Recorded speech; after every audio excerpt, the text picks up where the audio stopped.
నమస్కారం. తెలుగు ప్రజలందరికీ భోగి, సంక్రాంతి, కనుమ పర్వదిన శుభాకాంక్షలు. మీకు మీ కుటుంబ సభ్యులందరికీ ఆరోగ్య అష్టైశ్వర్యాలు ప్రసాదించాలని ముక్కోటి దేవతల్ని, సర్వమత దేవతల్ని హృదయపూర్వకంగా ప్రార్థిస్తూ తిప్పరాజు రమేష్ బాబు, జర్నలిస్ట్. ఈ మధ్యకాలంలో బాబు గారి నిర్వాకాలు చాలా ఎక్కువైపోయినాయి. ఆయన ఏమేమి మాట్లాడుతున్నాడో ఆయనకి అర్థం అవడం లేదు. మతి కూడా భ్రమించిందేమో అనిపిస్తోంది జనాలకి. పల్లకి మోసే స్థాయి నుంచి, అంటే ప్రధానమంత్రులను చేసి రాష్ట్రపతులను చేసే స్థాయి నుంచి, పల్లకి మోసే స్థాయి నుంచి పాడి మోసే స్థాయికి వచ్చేశారు చంద్రబాబు గారు.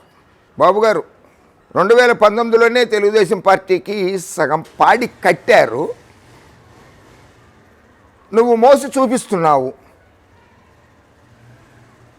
పూర్తిగా తెలుగుదేశం పార్టీని పాతాళ లోకానికో, సముద్ర జలాలలోకో, సముద్ర గర్భంలోకో, లేకపోతే పార్టీని అస్థిగలు నిమజ్జనం చేసినట్లు పార్టీని నిమజ్జనం చేయడానికి చిన్నబాబు గారు ఎలాగో ఉన్నారు. మీరేం బెంగపడద్దు. అయినా ఒకటేంటంటే, తల్లిదండ్రులు అమ్మన్నమ్మ ఖర్జూరం నాయుడు గారు గౌరవనీయులు, పూజ్యులు, పెద్దలు. వీరు చనిపోయినప్పుడు కనీసం వీరి శవానికి అంత్యక్రియలు చేయడం వేరు, అంత్యక్రియలు కూడా చేయలేదు. శవాన్ని మొయ్యలేదు, తల్లిదండ్రుల శవాన్ని కూడా మొయ్యలేదు.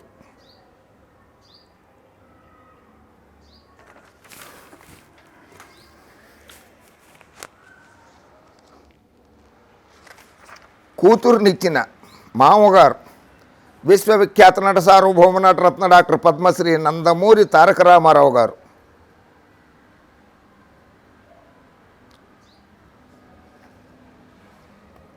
అత్తగారు బసవతారకమ్మ గారు తల్లిదండ్రులది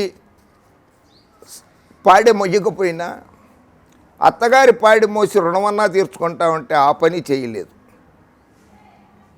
ఆ తర్వాత విశ్వవిఖ్యాత నట సార్వభౌమ నటరత్న డాక్టర్ పద్మశ్రీ నందమూరి తారక రామారావు గారు నువ్వు పెట్టిన బాధలకి, మానసిక క్షోభతో, నువ్వు పొడిచిన వెన్నుపోటుకి కృంగి మరణిస్తే ఆయన శవాన్ని కూడా నువ్వు మోయలేదు. అది నీ దురదృష్టం కాదు, నీ పాపిష్టి చేతులతో ఆయన అంత్యక్రియలు చేయించుకుంటాం కానీ ఆయన పాడి మోయించుకోకపోవడం కానీ అది రామారావు గారి అదృష్టం. నీది పాపిష్టి చేతులు.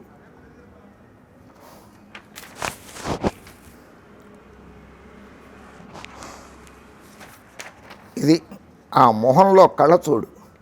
ఆ నందమూరి తారక రామారావు గారు ఎంత బాగుంటారో చూడు. సరే, హత్యల్ని నేను ప్రోత్సహించను, హత్యలకి నేను చాలా వ్యతిరేకిస్తుని. హత్యలకు నువ్వు కూడా వ్యతిరేకమే కాదని ఎవరు అనరు బాబు.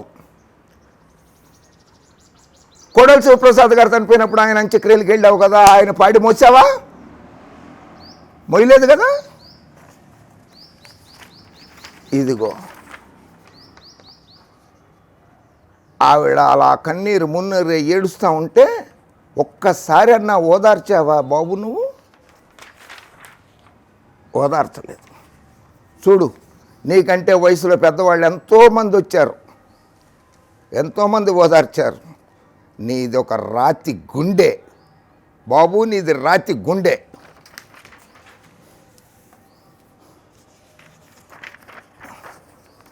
చూడు చూడు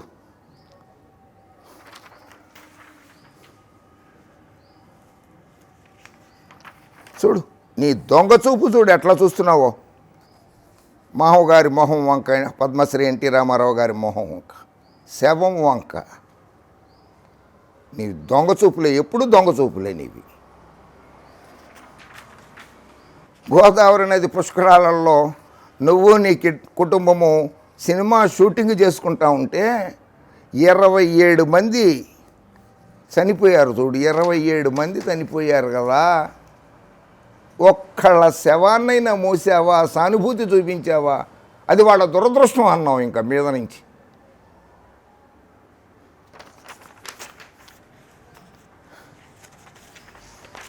శభాష్. ఇదిగో గుంటూరు జిల్లాలో చంద్రయ్య గారి మృతదేహాన్ని ఇలా మోసావు. కుప్పంలో ఇల్లు కట్టుకుంటానంటున్నావు కదా, శభాష్. తాడేపల్లిగూడెంలో అద్దెంట్లోనూ అక్రమ కట్టడంలోనూ నివాసం ఉన్నావు. హైదరాబాదులో స్వగృహం ఉంటే హైదరాబాద్ నుంచి తరిమేశారు. అయినా సిగ్గు శరం లేకుండా ఇక్కడ తెలంగాణలోనే పడి ఉంటున్నావు. కుప్పం ప్రజలు పెళ్ళును లెంపకాయ కొట్టేసరికి పంచాయతీ ఎలక్షన్లో, మున్సిపల్ ఎలక్షన్లో, జడ్పీటీసీ ఎలక్షన్లో ఇటు వాయించేసరికి అక్కడ ఇల్లు కడతానని చెప్పి ఆ ప్రజల్ని మభ్యపెడుతున్నావు. ఇది శవ రాజకీయం. నువ్వు చేసేది శవ రాజకీయం బాబు.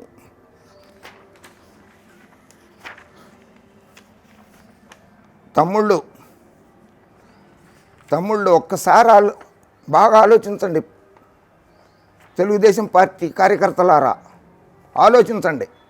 మిమ్మల్ని పావులుగా చేస్తున్నాడు ఈయన. మీ శవాలతోటి రాజకీయం చేయబోతున్నాడు. పచ్చగొట్టాలను అడ్డం పెట్టుకుని, పచ్చ వ్యవస్థలను అడ్డం పెట్టుకుని, పచ్చ మీడియాను అడ్డం పెట్టుకుని, వ్యవస్థలను అడ్డం పెట్టుకుని రాజకీయం చేద్దాం అనుకున్నాడు. చేయలేకపోయాడు. నిశ్చేష్టుడైపోయాడు. నిస్సత్తువుగా మిగిలిపోయాడు. ప్రస్తుతం కార్యకర్తలనే పణంగా పెట్టి శవ రాజకీయం చేసి రాజకీయ లబ్ధి పొంది మళ్ళీ ముఖ్యమంత్రి అవుదాం అనుకుంటున్నాడు. కానివ్వద్దు. మీరు మీ భవిష్యత్తు గురించి ఆలోచించుకోండి పచ్చ తమ్ముళ్ళు. ఉజ్వల భవిష్యత్తు ఉంది మీకు. మిమ్మల్ని రెచ్చగొట్టి హింసా కార్యక్రమాల్లో పాల్గొనేలాగా, మత విద్వేషాలు రెచ్చగొట్టేలాగా, ప్రాంతీయ విద్వేషాలు రెచ్చగొట్టేలాగా, కులాల మధ్య చిచ్చు పెట్టేలాగా మిమ్మల్ని రెచ్చగొడుతున్నాడు ఈ మోసకారి. చంద్రబాబు కబంధ హస్తాల్లో చిక్కుకోవద్దున్న కార్యకర్తలారా.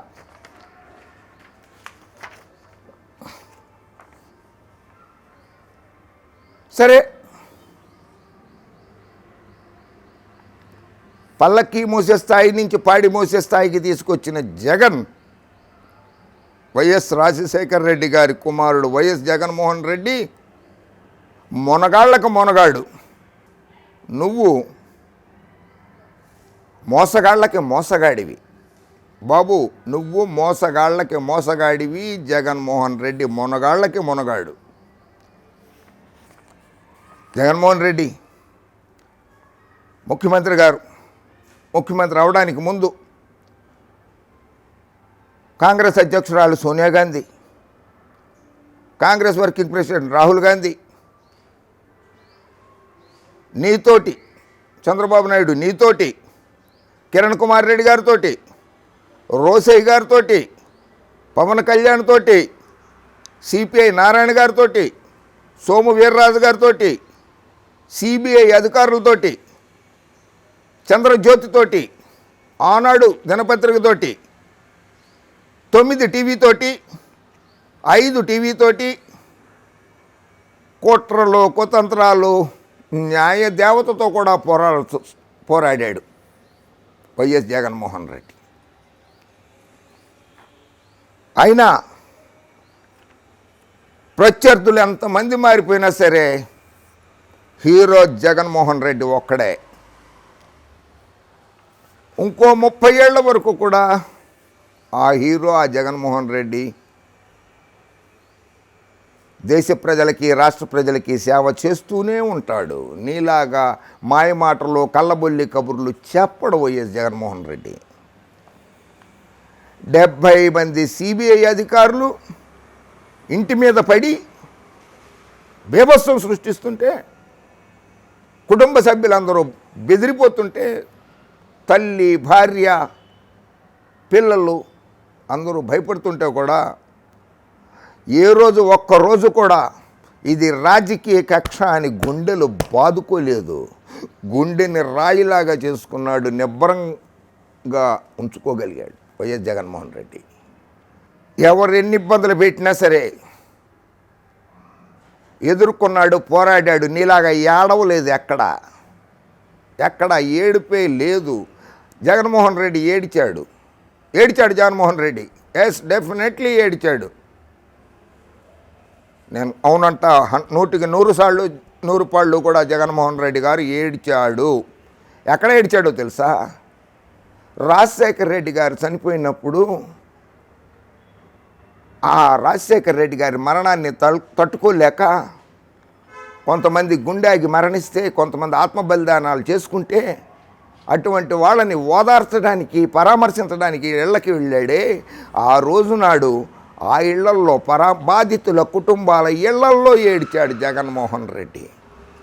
నీ నీచ నికృష్ట దౌర్భాగ్య లుచ్చే లఫంగే పరిపాలన, అవినీతి పరిపాలన చూసి 3640 కిలోమీటర్లు పాదయాత్ర చేస్తూ ప్రజలు పడుతున్న కష్టాలను చూసి ఏడిచాడు జగన్మోహన్ రెడ్డి. నన్ను అణగదొక్కే కుట్రని ఒక్కరోజు కూడా జగన్మోహన్ రెడ్డి అనలేదే. నువ్వు అన్నావు చూడు, నన్ను చంపేయండి అని పబ్లిక్గా అడుగుతున్నావే, నిన్నెవరు చంపుతారు? అబ్బాబ్బాబ్బా, పాపి చిరాయువు.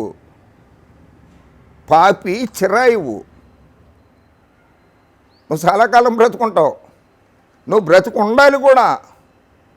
నువ్వు బ్రతుకుంటేనే నువ్వు చేసిన తప్పులు అన్నీ కూడా రాష్ట్ర ప్రజలకు తెలుస్తాయి. నువ్వు ఎంత దాచుకున్నావో కూడా రాష్ట్ర ప్రజలకు తెలియాలి. నువ్వు ఉండగానే తెలియాలి. పైన విశ్వవిఖ్యాత నట సార్వభౌమ నటరత్న డాక్టర్ పద్మశ్రీ నందమూరి తారక రామారావు గారి ఆత్మ ఉంది, చూసావా? అది నవ్వుతూ ఉండాలి స్వర్గంలో. నీ మానసిక క్షోభను చూసి ఆ ఆత్మ నవ్వుతూ ఉండాలి. వైఎస్ రాజశేఖర రెడ్డి గారి ఆత్మ నవ్వుతూ ఉండాలి పైన. ఆయన కొడుకుని జగన్మోహన్ రెడ్డి నువ్వు పెట్టిన ఇబ్బందులు చూసి, నువ్వు పడుతున్న మానసిక క్షోభ చూసి వైఎస్ రాజశేఖర రెడ్డి గారి ఆత్మ, ఎన్టీ రామారావు గారి ఆత్మ నవ్వుతూ ఉండాలి. సరే, నువ్వు తీసుకున్న స్టాండ్, నువ్వు ఎంత మోసకారివో, నీ రాజకీయం ఎంత దౌర్భాగ్యం, నీచి నికృష్ట రాజకీయమో చూడు. 1985లో ఎన్టీ రామారావు జిందాబాద్, ఆయన్ని పొగడండి. 1995లో ఎన్టీఆర్ ముర్దాబాద్, లక్ష్మీభారతి ముర్దాబాద్, ఎన్టీఆర్ని తిట్టండి. లక్ష్మీభారతిని పెళ్లి చేసుకున్నాడు, ఆయన మీద చెప్పులు వేయండి, ఆయన పార్టీని గుంజేసుకుందాం, ఆయన బ్యాంకు బ్యాలెన్సులు గుంజేసుకుందాం, ఆయన పార్టీ సైకిల్ గుర్తును గుంజేసుకుందాం. 1995. 1999 వాజ్పేయి గారు ఉండగా జై బీజేపీ, కమలం పార్టీ జిందాబాద్, భారతీయ జనతా పార్టీ జిందాబాద్ అని చెప్పి పొగిడించావు. 2004లో బీజేపీని తిట్టండి, మోడీ గారిని తిట్టండి,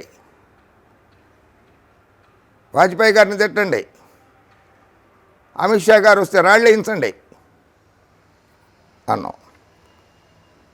2008లో తెలంగాణని పొగడండి, 2010లో తెలంగాణని తిట్టండి,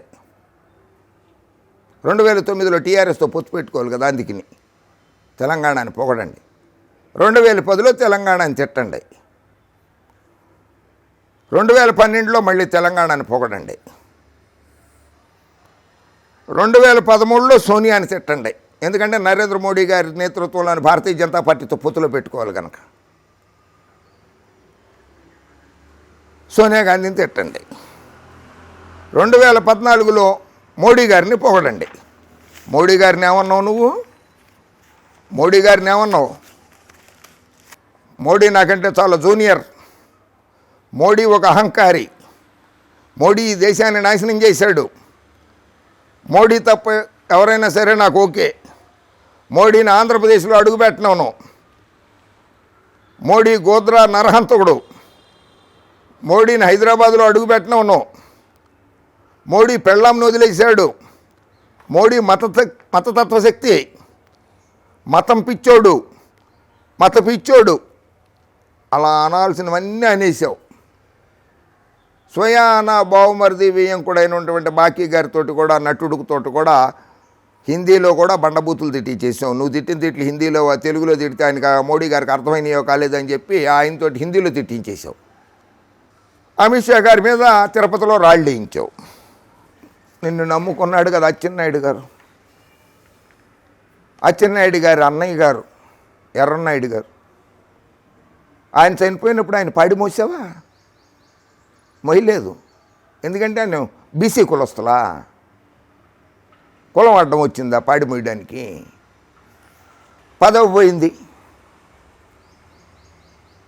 ఎక్కడ సిబిఐ వాళ్ళు ఎంట పడతారో, ఆస్తుల మీద అక్రమాస్తుల మీద విచారణ జరుగుతుందన్న భయానికి 2020 నుంచి మోడీ గారిని పొగడాలి.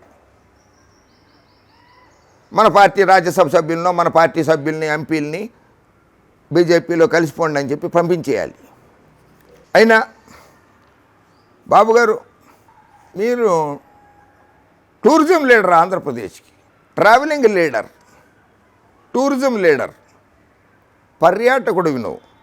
తెలంగాణలో 310 రోజులు ఉన్నావు, ఆంధ్రాలో 40 రోజులు ఉన్నావు, బయట విదేశాలు ఇతర రాష్ట్రాల్లో 15 రోజులు ఉన్నావు ఓ సంవత్సరంలో. ఎన్ని? తెలంగాణలో 310 రోజులు, ఆంధ్రాలో 40 రోజులు, విదేశాలు బయట రాష్ట్రాలలో 15 రోజులు ఉన్నాం. 15. పవన్ బాబు అయితే ఆ గాలి సింగ్ గారు తెలంగాణలో 325 రోజులు ఉన్నారు, ఆంధ్రాలో 30 రోజులు ఉన్నారు, బయట 10 రోజులు ఉన్నారు. ప్రభుత్వ తీరు వల్లే కోడెల ప్రసాద్ ఆత్మహత్య చేసుకున్నారు. బీజేపీ నాయకుడు రఘురామ్ గారు అన్నారు.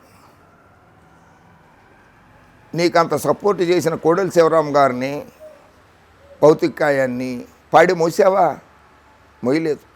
శభాష్ జగన్మోహన్ రెడ్డి. పల్లకీలు మోసి ప్రధానమంత్రులను చేశాను, రాష్ట్రపతులను చేశాను, పల్లకీలు మోసేటువంటి చంద్రబాబు నాయుడిని పాడెలు మోసే స్థాయికి దించావు. నువ్వు మొనగాళ్ళకి మొనగాడి మిస్టర్ జగన్మోహన్ రెడ్డి. కాబోయే ప్రధాని, రాబోయే కాలానికి కాబోయే ప్రధాని చంద్రబాబు నాయుడు గారట. ఆయన ముఖ్యమంత్రిగా ఉండంగా అక్కడ తండ్రి, ఇక్కడ తనయుడు. వారెవ్వా, ఏం కలల కన్నారబ్బా మీరు. ఈయన నీ మనవడే కదా దేవాంశు. దేవాంశు పుట్టినప్పుడు ప్రతి తెలుగువాడి మీద 57,000 కోట్ల రూపాయలు అప్పు ఉంది. ప్రతి తెలుగు తల మీద పురుషులు, మహిళలు, పిల్లలు అందరూ కలుపుకుని 57,000 రూపాయలు అప్పు ఉంది. అదే నీ దేవాంశు పుట్టడమే 1,800 కోట్ల ఆస్తితో పుట్టేశాడు అతని పేరు మీద. అది అభివృద్ధి అంటే కదా. అభివృద్ధి అంటే ఇదా? నీ రాష్ట్ర ప్రజల తలసరి అప్పు 57,000 రూపాయలుంటే మనవడ ఆస్తి 1,800 కోట్లు. ప్రధానమంత్రి, పిఎం. వారెవ్వా, పిఎం అంటే ఏంటి? ప్రైమ్ మినిస్టర్ ఇంగ్లీష్లో, తెలుగులో ప్రధానమంత్రి, హిందీలో కూడా ప్రధానమంత్రి. పిఎం. ఎస్ బాబు గారు, మీరు నిజంగా పిఎంఏ. మీరు నిజంగా పిఎంఏ. ఆ 2 అక్షరాలు పెట్టి మిమ్మల్ని పిలవడానికి మీరు సర్వత్రా అర్హులే. పిఎం అంటే ప్రజల్ని మోసగించేవాడు, పరమ మోసగాడు, పచ్చ మోసగాడు, పిచ్చి మోసగాడు, పౌరుషం లేని మగాడు, ప్రపంచ మోసగాడు. PM. Your choice is very right. నిన్ను నమ్ముకున్న పచ్చగొట్టాలు నిన్ను ప్రధానమంత్రిని చేద్దాం, పిఎంని చేద్దాం అనుకున్నాయి కదా. Yes, your PM. నిన్ను అలాగే పచ్చగొట్టాలు, పచ్చ మీడియా నిన్ను పిఎంని చేసాయి, ప్రపంచ మోసగాడిగా చేశాయి నిన్ను, ప్రజా మోసగాడిగా తయారు చేశాయి నిన్ను. నువ్వు తయారైపోయావు. నీ మోసాలలో విశ్వవిఖ్యాత నట సార్వభౌమ నటరత్న డాక్టర్ నందమూరి తారక రామారావు గారి ప్రభుత్వాన్ని కూల్చేశావు. తెలంగాణలో ప్రజానేత, ఉద్యమ నేత, తెలంగాణ గాంధీ కేసీఆర్ గారి ప్రభుత్వాన్ని కూల్చడానికి కుట్రలు చేశావు. జగన్మోహన్ రెడ్డి గారి ప్రభుత్వాన్ని కూల్చడానికి ప్రయత్నాలు ప్రారంభించావు. అన్ని వ్యవస్థల ద్వారా ప్రారంభించావు. ఒక వ్యవస్థ ఏంటి, అన్ని వ్యవస్థల ద్వారా ప్రారంభించావు. కుల మతాల మధ్య చిచ్చు పెట్టడంతో సహా, మత విద్వేషాలు రెచ్చగొట్టడంతో సహా జగన్మోహన్ రెడ్డి గారి ప్రభుత్వాన్ని కూల్చడానికి ప్రయత్నాలు చేస్తున్నావు. నువ్వు పచ్చి మోసగారివి. పిఎం పచ్చి మోసకారివి. PM hitech city. ఇది హైటెక్ సిటీ హైదరాబాద్లో ఉంటుంది. ఆయనే కట్టించేశాడు. హైదరాబాద్ని ఆయనే డెవలప్ చేసేసాడు. ఉమ్మడి ఆంధ్రప్రదేశ్ని అభివృద్ధి చేసేసాడు హైదరాబాద్ని అని ఈ రకమైనటువంటి నీకున్న పచ్చ మీడియా, పచ్చగొట్టాలు ప్రచారాలు చేసినాయి. వాస్తవం ఇది వాస్తవం. నువ్వు ప్రజల్ని ఎలా మోసం చేసావో, ప్రజల్ని ఎలా నమ్మక ద్రోహం చేసావో, ప్రజల్ని ఎలా నమ్మించావో. ఈయన నేదురుమిల్లి జనార్దన్ రెడ్డి గారు ముఖ్యమంత్రి, అప్పటి ప్రధానమంత్రి రాజీవ్ గాంధీ గారు ఆదేశాలు ఇస్తే మాదాపూర్ సైడ్, హైదరాబాద్ మాదాపూర్లో 10 ఎకరాలు కేటాయించి హైటెక్ సిటీ అని నామకరణం చేసి 9.5 కోట్ల రూపాయలు మంజూరు చేసి హైటెక్ సిటీని ప్రారంభించారు. ఇదిగో ఇక్కడ సాక్ష్యాధారాలు. నేదురుమిల్లి జనార్దన్ రెడ్డి గారు చేశారు. అది నీ పచ్చగొట్టాలు, పచ్చపత్రికలు, నువ్వు బాకాలు ఊదారు, మేమే కట్టాం, మేమే చేశామని. తప్పు. ప్రజలారా, చంద్రబాబుకి కొమ్ము కాస్తున్న పచ్చగొట్టాలు, పచ్చపత్రికల్ని నమ్మకండి. ఇది నిజం. అసలు నువ్వు ముఖ్యమంత్రి కాకముందే భారతదేశంలో ఐటీ ఎగుమతుల్లో నేదురుమిల్లి జనార్దన్ రెడ్డి గారు ఉన్నప్పుడే ఆంధ్రప్రదేశ్ రాష్ట్రం 3వ స్థానంలో ఉంది. నువ్వు దిగిపోయే నాటికి 5వ స్థానానికి పడిపోయింది బాబు. నువ్వు ఉండగా 5వ స్థానానికి పడిపోయింది. నువ్వు లేనప్పుడు 3వ స్థానంలో ఉన్న హైదరాబాదు ఐటీ ఎక్స్పోర్ట్స్ నువ్వు అధికారంలోకి వచ్చిన తర్వాత 5వ స్థానానికి పడిపోయింది. వాస్తవం ఇది. అంతర్జాతీయంగా తెలుగుదేశం పార్టీని తీసుకెళ్ళిన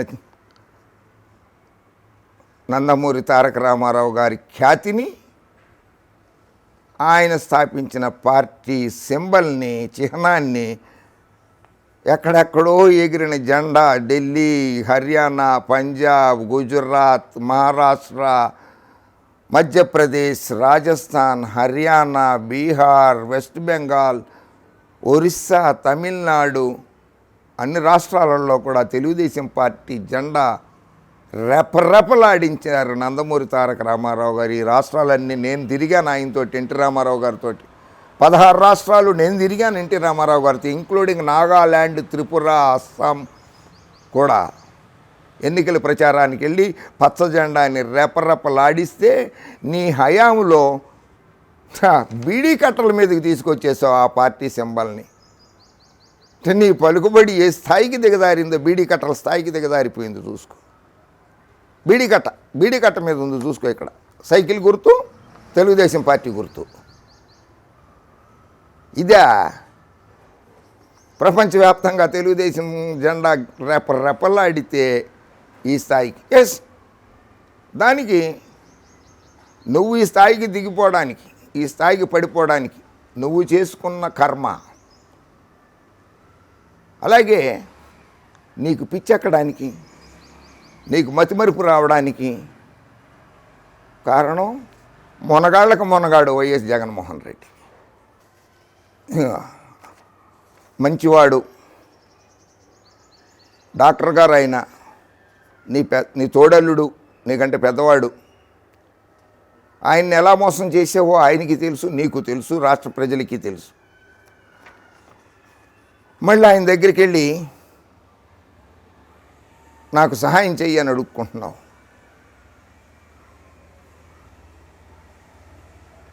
మరి నీలాంటి మోసకారికి సహాయం చేస్తారో చేయరో అది నాకైతే తెలియదు. కానీ నువ్వు మాత్రం నీ కుతంత్రాలతోటి నీ మోసాలతోటి మరొకసారి ఆ మంచి వ్యక్తి మంచి మనసున్న వ్యక్తి డాక్టర్ వెంకటేశ్వరరావు గారిని మాత్రం మభ్యపెట్టబోక మోసం చేయబోక బాబుగారు. తమ్ముడు రామ్మూర్తి నాయుడిని గొలుసులతో బంధించేసావు, ఇంట్లో నుంచి గెంటేసావు. లక్ష్మీపార్వతిని ఇంట్లో నుంచి గెంటేసావు, పార్టీల్లో నుంచి గెంటేసావు. హరికృష్ణ గారిని నీ ఇష్టం వచ్చినట్లు వాడేసుకున్నావు. డాక్టర్ దగ్గుపాటి గారిని మోసగించేసావు. బహుమర్దికం వెంకట బాలయ్య బాబుని వాడుకున్నావు, ఓ సర్టిఫికేట్ ఇప్పించేసావు. కోడెల శివప్రసాద్ని మోసం చేశావు.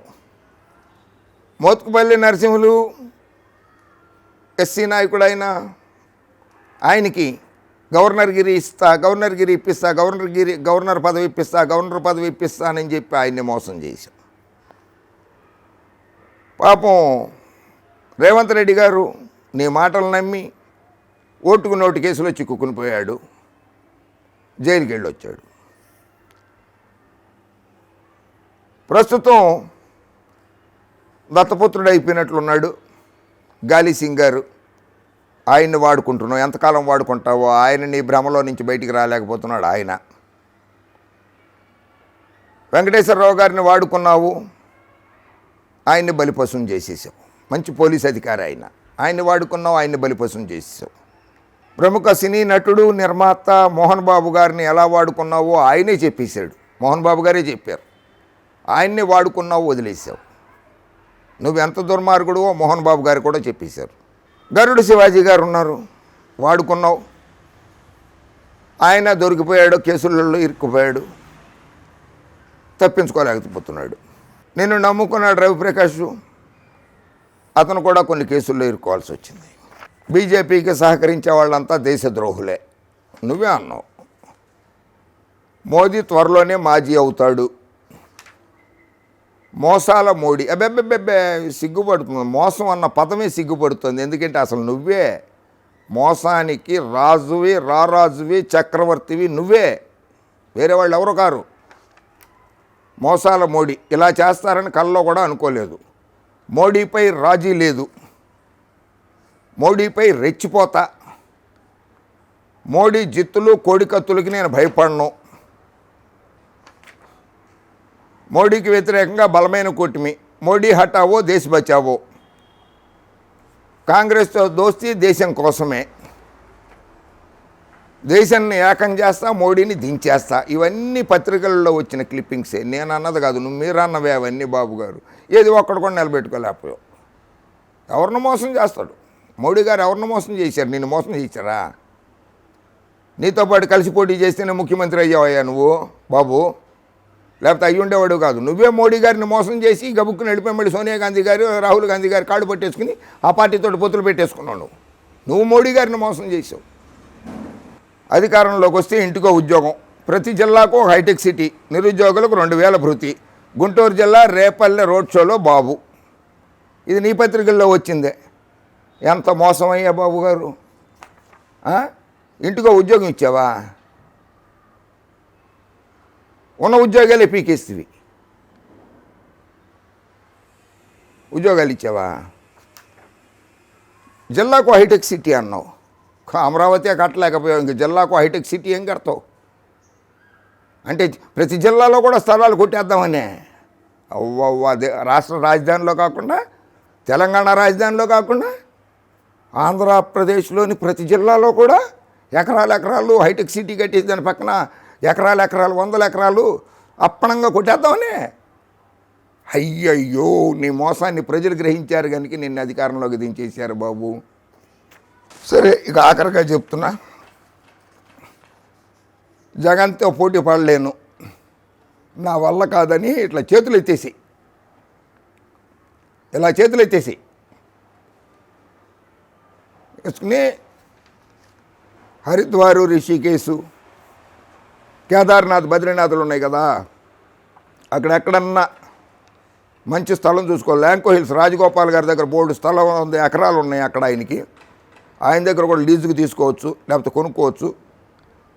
కుప్పంలో ఇల్లు కట్టుకునే బదులు అక్కడికి వెళ్ళిపోయి ఆశ్రమం కట్టుకుని రామ రామ అంటే ఎన్టీ రామారావు గారి ఆత్మ కూడా శాంతిస్తుంది, భగవంతుడు రాముడు కూడా తృప్తి పడతాడు.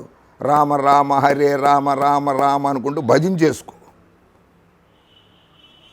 తెలుగు ప్రజల్ని మాత్రం హింసించబోక, మోసకారి మాటలతోటి మాయ మాటలతోటి మతి భ్రమించిన మాటలతోటి మభ్యపెట్టబోక. దయచేసి ప్రజాసేవ చేయాలనుకుంటే అక్కడికి వెళ్ళిపో. అక్కడి నుంచి నీ మనసు మార్చుకో, నీ దృక్పథం మార్చుకో, అన్నీ మార్చుకుని నీ పుత్రరత్నానికి సూచనలు ఇచ్చి పార్టీ నడిపించుకో. ఆ విధంగా ప్రజాసేవ చేయి. ఓకే, మళ్ళీ కలుస్తా. జై హింద్.